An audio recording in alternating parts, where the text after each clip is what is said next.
Right, 2023 is fast approaching, so we are, of course, starting to see the price predictions for 2023 appear. And shock horror, nobody knows what's going to happen. There are humongously high predictions and conservatively low ones too. But what I can predict is what I am going to do when it comes to buying gold, silver, even platinum, and potentially proof coins in the year ahead. So let's dive in and talk all about 2023 for me.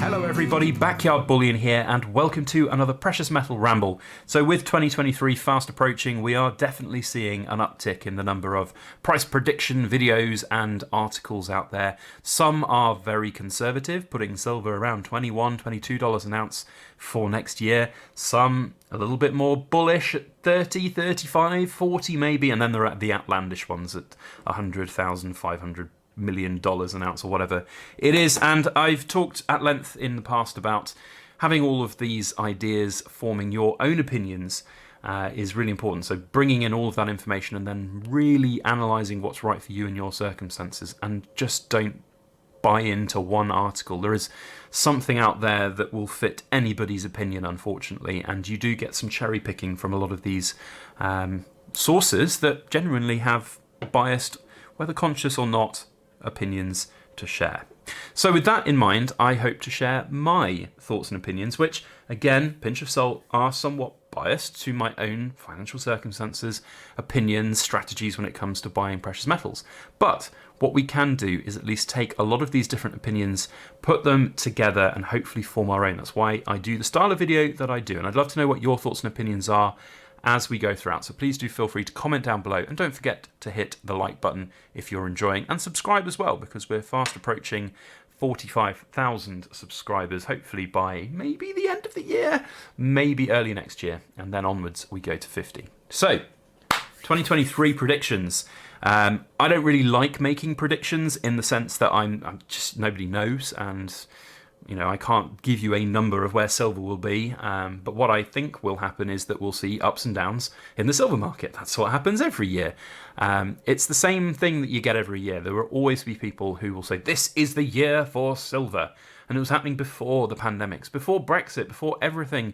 You know, there's something every year that says this is the year for silver's climb, the big epic climb that everybody wants to see, which is somewhat of a misnomer, because if we do get this $1,000 an ounce silver, it means there's some very, very big problem with the world's economies, and perhaps even something like the dollar has completely collapsed. And that's just, you know, why would you want something like that to happen? It does not make sense, does not compute in my brain. So from my perspective, I don't necessarily see silver going to those high areas of price points. I've never really relied on that happening for my investments within silver and gold. So where do I see myself with my silver purchases going forward into 2023? I feel that I will be buying quite a lot for my poured silver business. So I think actually right now is a pretty good time to buy some silver. Whilst I don't think we're going to see high price points, there are still arguments to be had that buying now is potentially going to be cheaper than the future.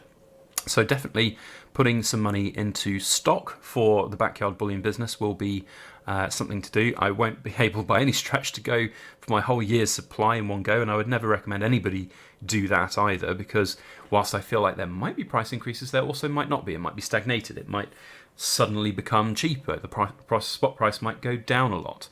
So there are definitely some things to think about in terms of how much you're going to put in, if you're going to put any in at the start of the year. Don't forget as well, there are a lot of very cool new pieces due out this year from places like the Royal Mint. There will be undoubtedly some new bullion grade coins which I'll be interested to buy, and these will actually form a real important stack and foundation to my stack going forward now, because there's been a change in the capital gains allowances here within the United Kingdom. So whilst that doesn't affect maybe a lot of other people out there, it is worth thinking about actually selling some of this stuff. And I know that's going to be a strange thing for some of you, but you know, if you are forced to sell, or if you're looking to sell, some of the things I could sell would be at a significant profit. And with the capital gains threshold bringing down, it means when I sell something like this beautiful 50 pesos, I would have to potentially pay some tax on it if I sold enough to qualify for that tax threshold. Whereas Royal Mint coins, Britannias and the like, whilst a little bit bog standard and boring, and that's why I've also diversified, because I do like having some of these big old chunky coins. I will be perhaps focusing more on these now going forwards. So that is definitely something to think about. So the types of gold and silver for me is going to be a little bit more leaning towards Royal Mint. We are going to be probably steering more towards gold though when buying Royal Mint coins. There might well be, so I know I've got one over here if we can get it. There will be one piece of silver which I'll be targeting, and that will be the kilo version of the 2023 Britannia that has the King's effigy on it. So this is one with the Queen.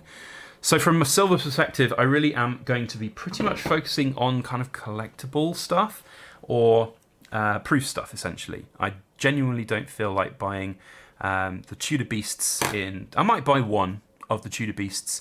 I got this one from Europe and it slipped through without too much tax. But, you know, for example, buying a bunch of the 2-ounce Queen's Beast or Tudor Beast coins in silver.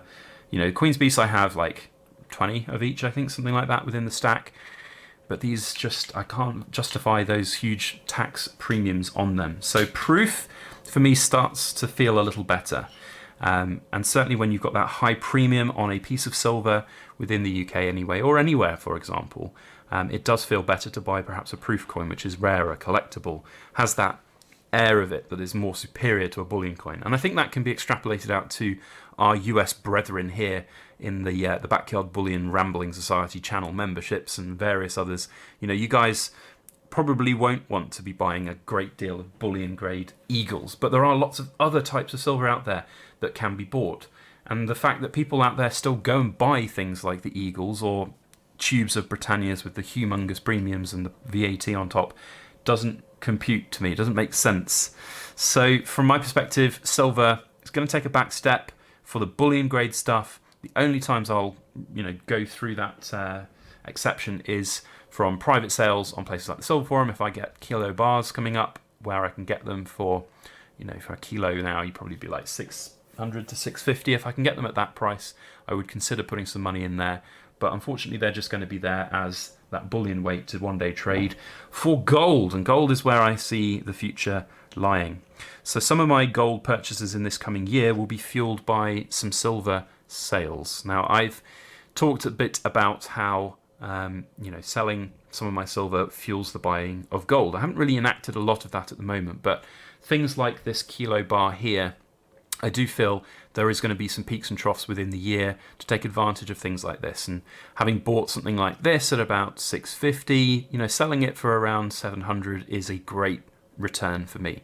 Making a £50 profit on that, cashing it in, and then putting that money into gold is a better idea, especially when the ratio of gold and silver is where it is. You can kind of play the ratio a little bit, but it takes work to do.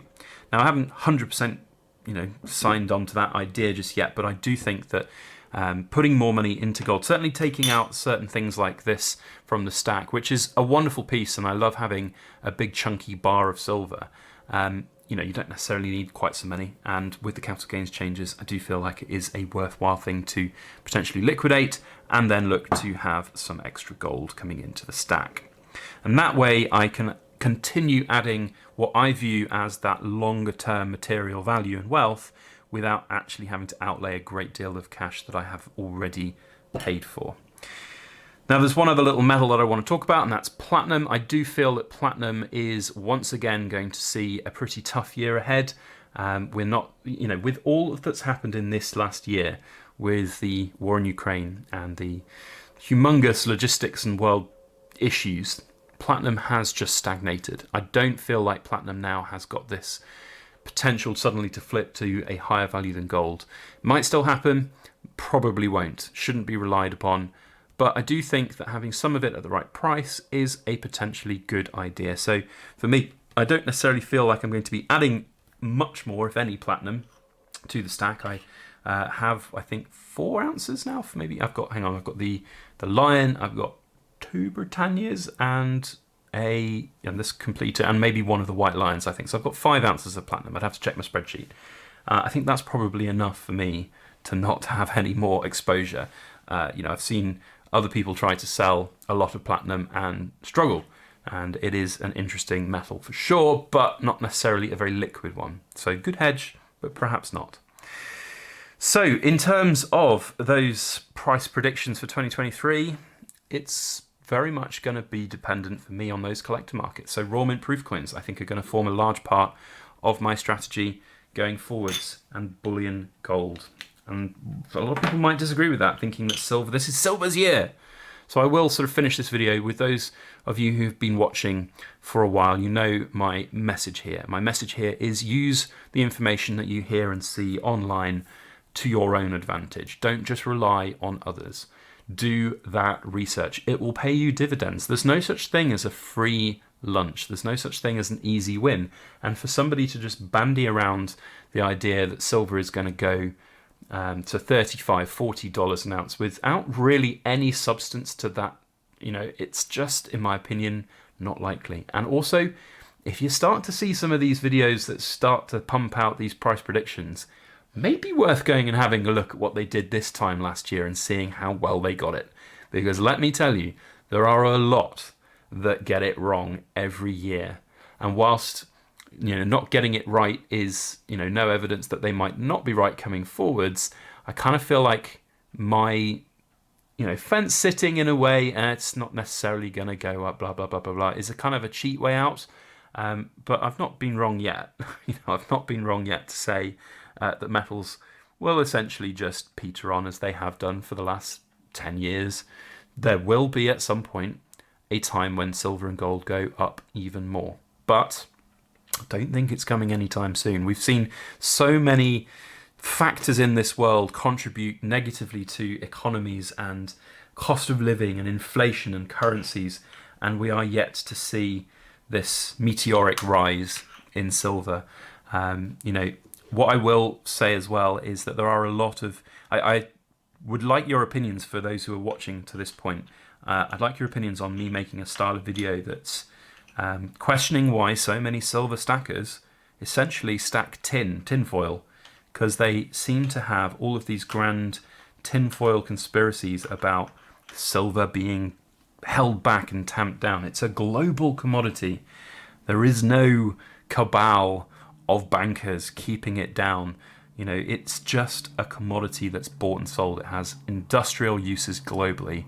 I don't know. I don't really want to be too confrontational and name names of channels and particular social media users, but there are a lot that play on the emotions of people when it comes to these kind of theories and conspiracies and, bigger picture things at play. And it is a little bit, it's a bit predatory, to be quite frank, because quite a lot of the time it's about getting clicks and it's about getting referrals, and it's just a little bit morally grey for some, I do feel. But there is a place for having some some ethical and well thought out debates and arguments about it, and I'm open to that. If you would like to share your thoughts and opinions, we will have that fun, healthy debate down below. I don't disagree that there is potential for silver to go up. That is not what I'm saying. I just think that the pessimist in me, the realist in me, what I've observed through the markets for countless years now, I don't feel like we're likely to see the huge rises that people are saying. And whether or not a rise will be sustainable is one of the big keys that I want to see as well. Definitely seen peaks and troughs in the last year, but where will it end up? Nobody really knows. And I haven't even talked about the different currencies that gold is in for all of us stackers. So for us pound owning and buying people, it could be a very different 2023 to the dollar owning and buying people. So what I guess the message is in conclusion, just do what's right for you. Have a good think about what you want to achieve. And if you're brand new to this, really take a step back. You're not going to miss out. This meteoric rise that some people are talking about, first of all, I don't think it's going to happen, but it's not going to happen overnight. And if it does start, you'd be better safe than sorry by not having put all of your eggs in one basket and then it going down. So have a think about that. Put a personal thanks in to all of you BYB ramblers who are sticking around to the end of this video. Really do appreciate your time watching our content. And if you are watching to now and you're not subscribed, then hit the subscribe button. We're marching on towards 45k. Hopefully theoretically, we could get there by the end of the year. It's going to be a push though. But if we do, that'll be fantastic. And we'll move then on to 50k in 2023. So 2023 predictions, 50k subscribers. Let's go. Let's get that done. Do a big old fat giveaway. And then we can move on to 100,000. That's the goal. That's my life ambition. I know that sounds strange, but it's a big milestone for any YouTuber. There we go. Thanks one and all. See you on the next one. Bye now.